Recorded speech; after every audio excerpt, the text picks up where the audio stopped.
Welcome to the Fuel Podcast, where we explore the foundations under extraordinary lives. The Fuel Podcast is sponsored by the Christopher Swartz team at First Choice Mortgage Advisors. NMLS ID 106583. If you're looking to purchase or refinance your mortgage, make the Christopher Swartz team at First Choice Mortgage your first choice. And now, here is your host, Chris Swartz. What's up, everybody? It's Chris Swartz, your host of Fuel, and we are here today with our guest, Tony Salloum. Tony, how are you? Good, Chris. How are you? Good. And Tony is a community activist. He is the founder of Live Love Media. Mm-hmm. He is a physicist and a published physicist at that. He was formerly the chair of the physics department at Widener University. He is also a proud father of two beautiful little girls and husband to his wife, Lean. And in his spare time, he runs a 7-person real estate team. But I kid, that's what you do for your profession. And I say all that because, wow, that is a lot. And, we very rarely have somebody come on with such a diverse introduction. So welcome, my friend. Thank you, Chris. Thanks. Thank you.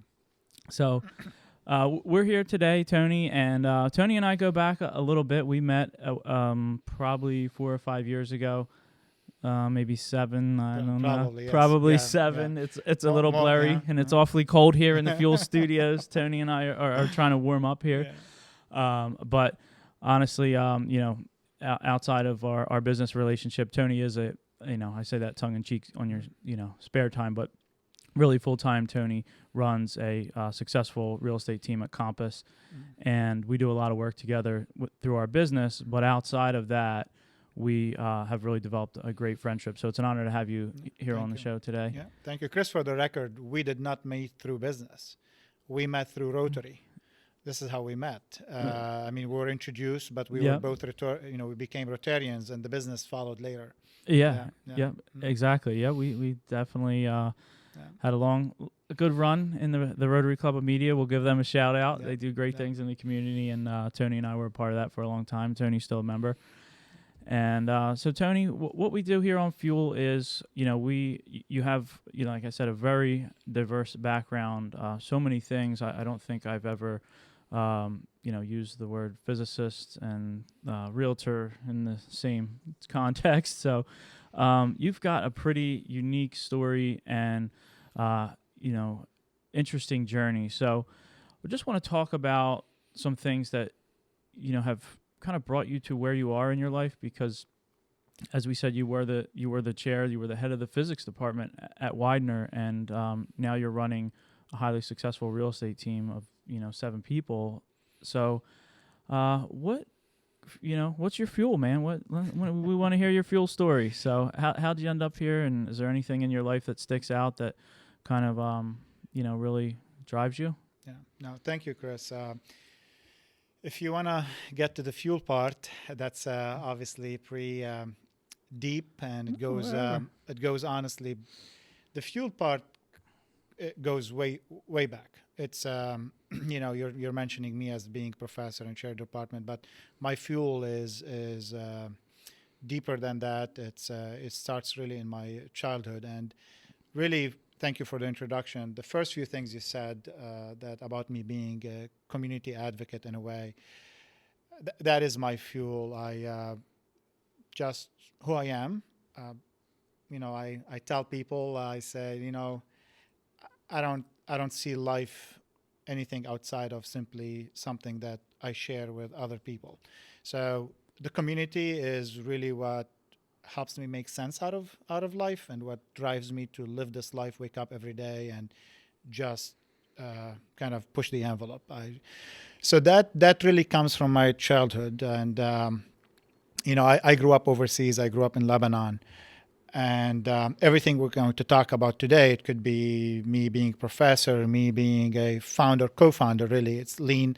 My wife is, co-founder of Live Love Media. me being founder of Live Love Media, our team being called the Affinity Team, and Affinity is because what brings us together. All of this is the end result of something that I experienced growing up. And not to... Growing up in Lebanon. In Lebanon. Not to get in details, which we can, but to just say...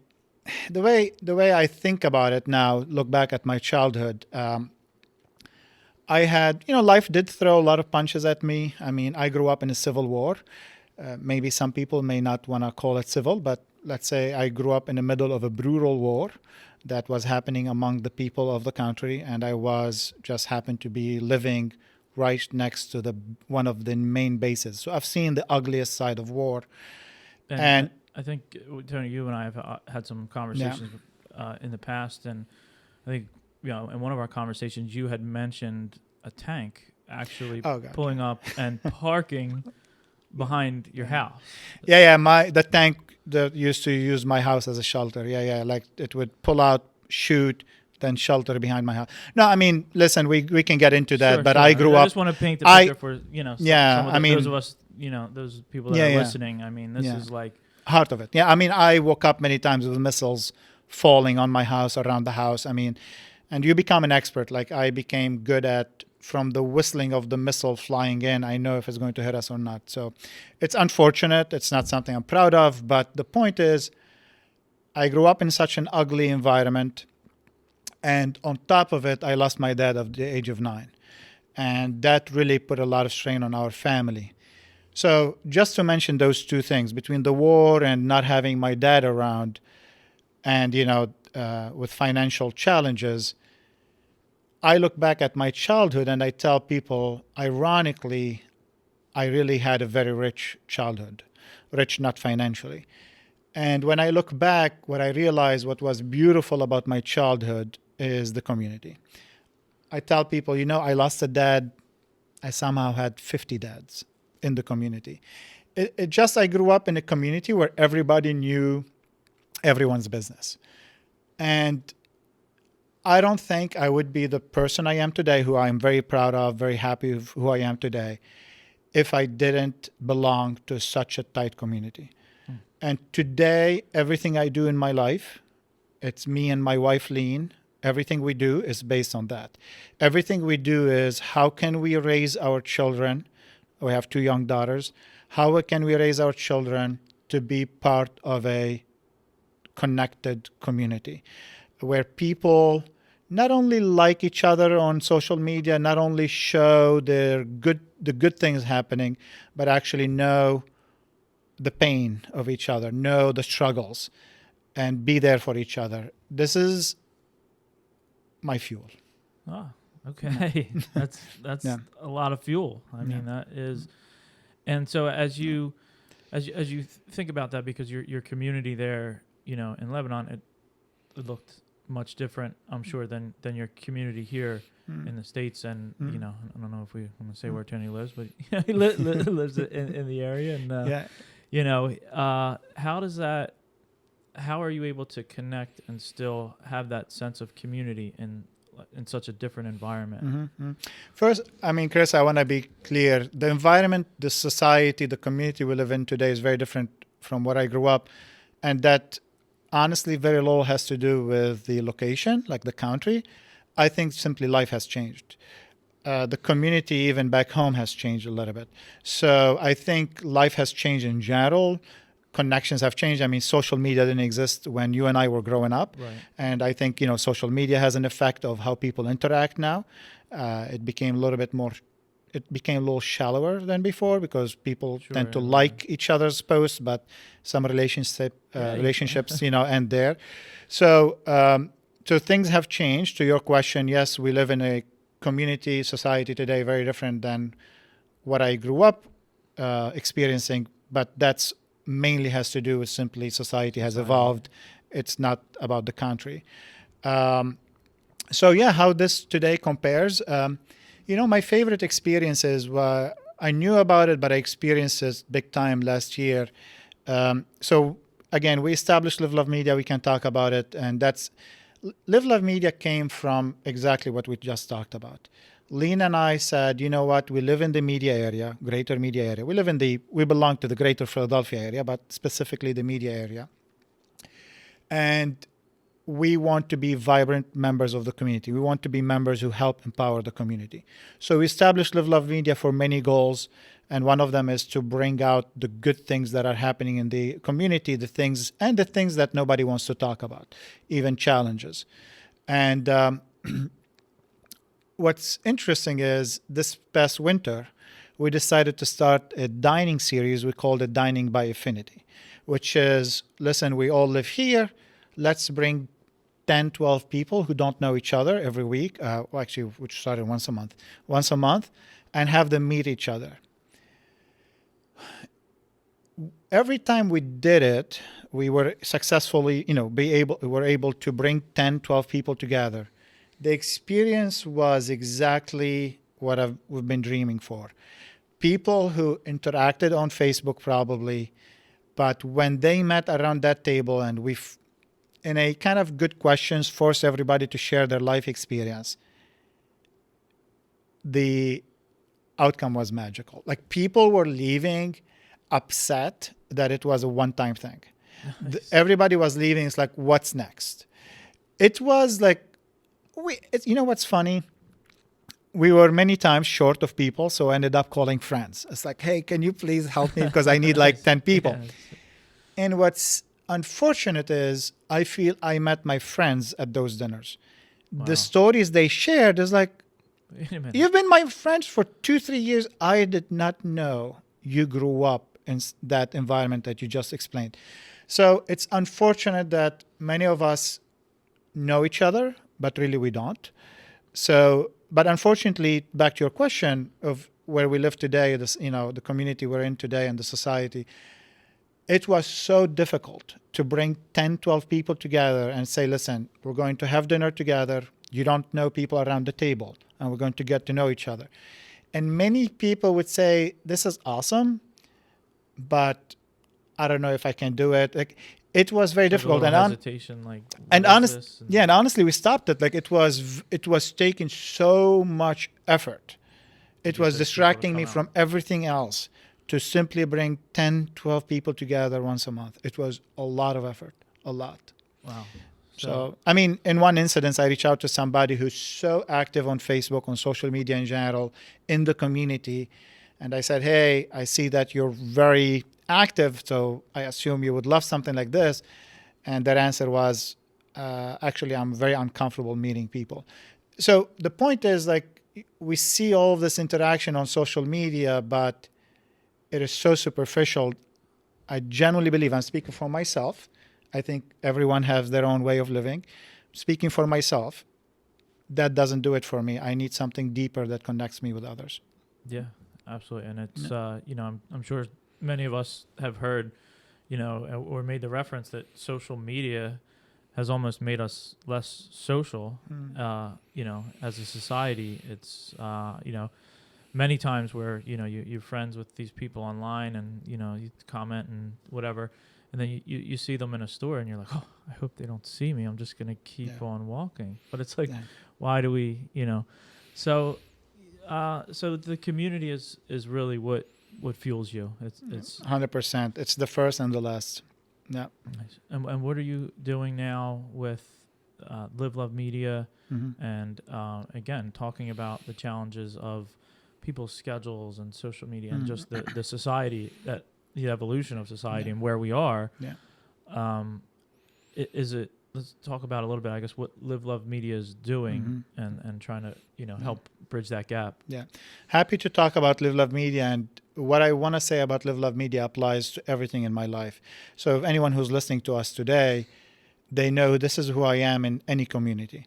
In my geographic community, in my demographic community, through church, this is who we are. This, as a family, this is who I am as a person. So I'll tell you how the Live Love Media was born, which explains what we're doing today and what we're trying to do. So I've been part of Rotary Club and other local volunteering groups, and I realized that groups like the Rotary and many others, local to media or any area, anywhere you live. You live in Phoenixville, you live in Philly, anywhere you live, there are local groups that truly are making the difference in everyone's life and in the community. They may not affecting your life directly, but the fact that they're empowering the community, they are affecting your life.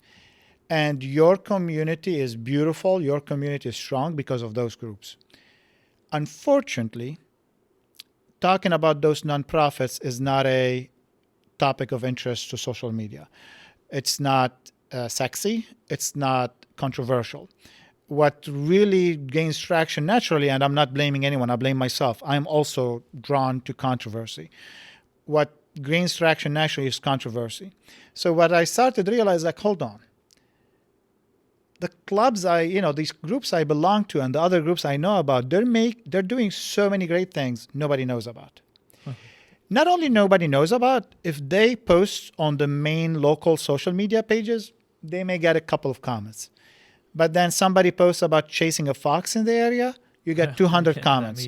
Somebody posts about like a restaurant in a lawsuit with another restaurant, you get hundreds of comments. But genuinely, truly, the groups and the people and the volunteers, the folks who have sacrificed from their life to empower the community, you cannot get their message out. Thus, Live Love Media was born. Live Love Media's mission is to put the word out for the groups, the organizations, the nonprofits, and the topics that people don't want to talk about. We recently interviewed someone local who's a mental health advocate. They have their own personal bipolar, struggles, and they have fantastic local groups to support others who, suffer through mental health and other issues. That's tough to push on the local social media pages. We interviewed the person, we pushed we published their video, we pushed it. I'm very proud to say we had 4,000 views, over 4,000 views of this video. Nice. And we had many people click on the links of those groups. Here's the thing, Chris.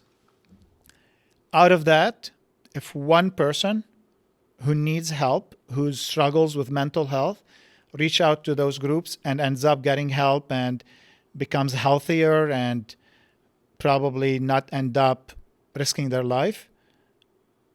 You've done your job. I'm beyond done my job. This is the life I want to live. Like this is the stronger community we want.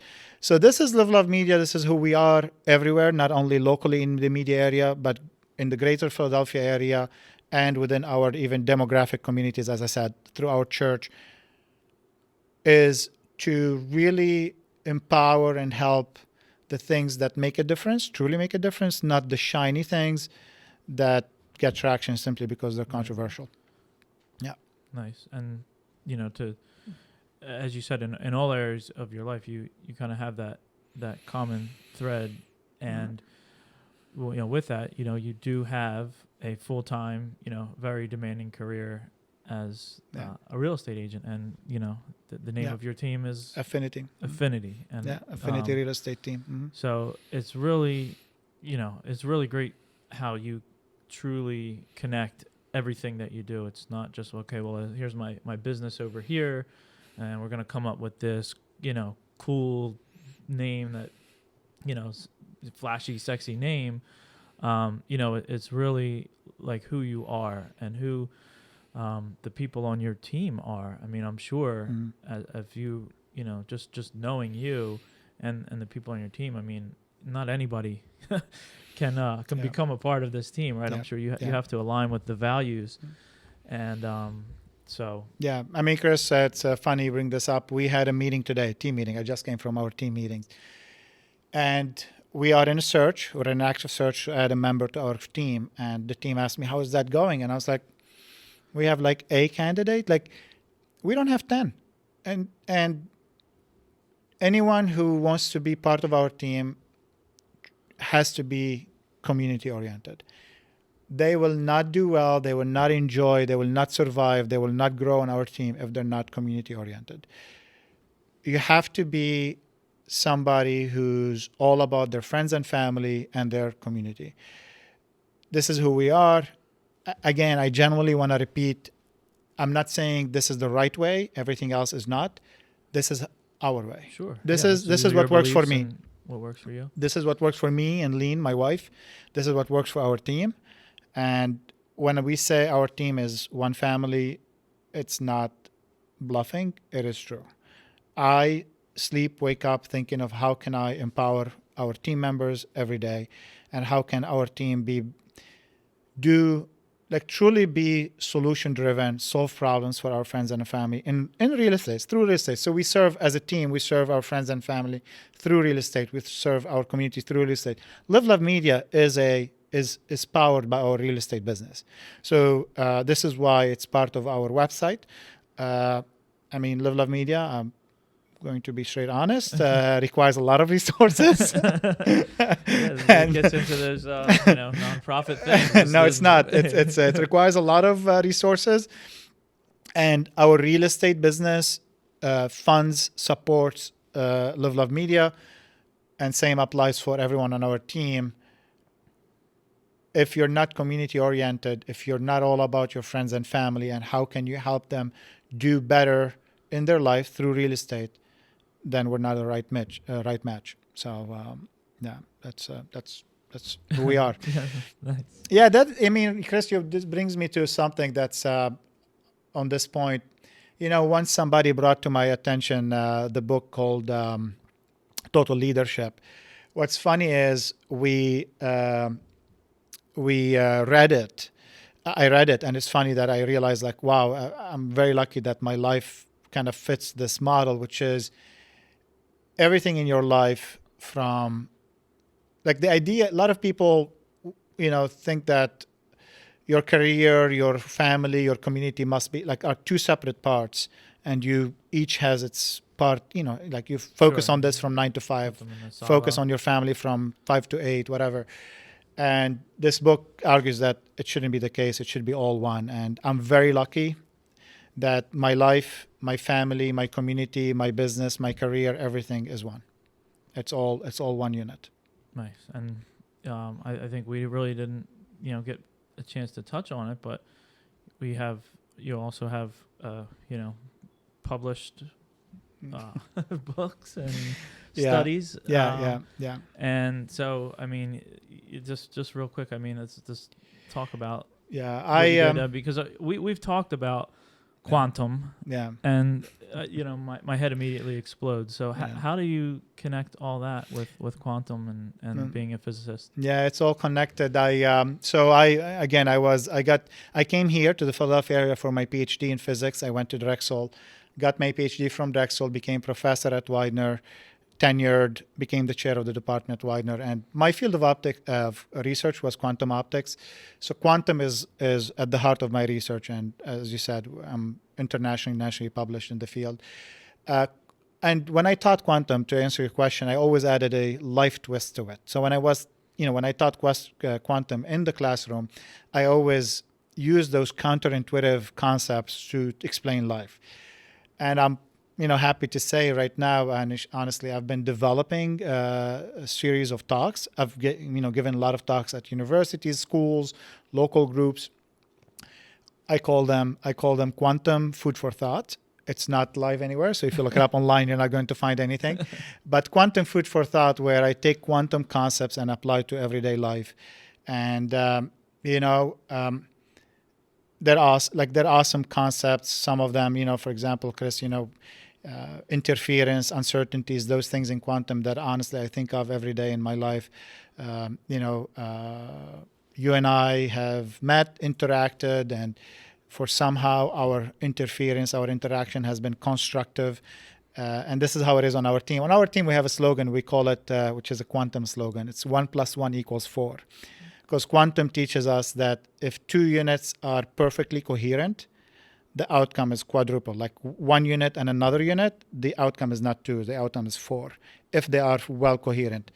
Unfortunately, if they are opposite in terms of coherence, then 1 + 1 is 0. So on our team, in my life, I try my best to keep it 1 + 1 = 4. I love it. So, Nice. All right. Well, Tony, thanks so much Yeah.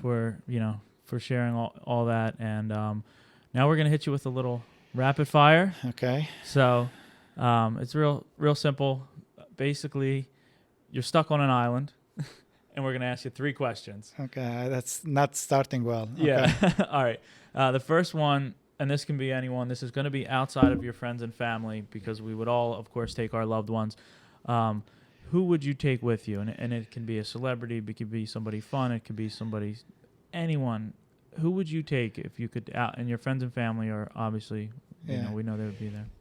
I want to repeat, this question is against everything I believe in, because I want the more people around me, the community, and you're putting me on an island. So you're torturing me. You're absolutely torturing me here. This is You said not family. First, I'm going to say I wish I can have a conversation with my dad. I lost my dad at the age of 9. I wish he can be with me. I have a lot to ask him. But to respect your question, you're not allowing family. Oh, man. I don't know. I love people who are bigger in life, have ideas bigger than life, and they are well-traveled, have experienced all cultures. And, I'm going to stick with my own name, Tony, and go with Tony Robbins. I would love to. Nice. I would love to have a guy, have a good conversations. Yep. Definitely. Yeah. Awesome. So we're Yeah. taking Tony Robbins. All right. And number 2, what's a book that you've read that's had an impact on your life that you want to share with our listeners that they could maybe get some insight out of? It goes against my favorite book goes against the island idea. Okay. My Not the only favorite island. the book that changed my life. Many have. One that changed my life a few years ago is How to Win Friends and Influence People. Okay. It made a huge, subtle, powerful impact on my life. Nice. Awesome. And the last one's a fun one. What food do you have to have? What are you taking with you? I'm an easy eater. I'll eat anything, but I won't mind grabbing anything out of that water and eating it. I grew up just eating seafood at the beach, and Nice. I will happily do that. Yeah, Nice. yeah. Awesome. Well, Tony, thanks again. If people want to connect with you, if they want to find out more about Live Love Media, about your real estate team, anything that you're doing, how do we find you? Where do we connect? Yeah, the affinityteam.com is our website, or livelovemedia.com, and they'll find us there. And it's happy to connect. Just keep in mind that the more connections I have with people, the happier I am. So bring them on. Let's be better connected and be prepared, because I want to share my pain, share my struggles, my happy moments, and all of it, and hear yours as well. That's how I want to live. Awesome. Well, you guys heard it. Reach out to him and connect. So on that note, I just want to thank you for listening to the show today. If you got something out of this, do me a favor. Go ahead and give us a 5-star rating there on iTunes. Share it with your friends and family. And we're out.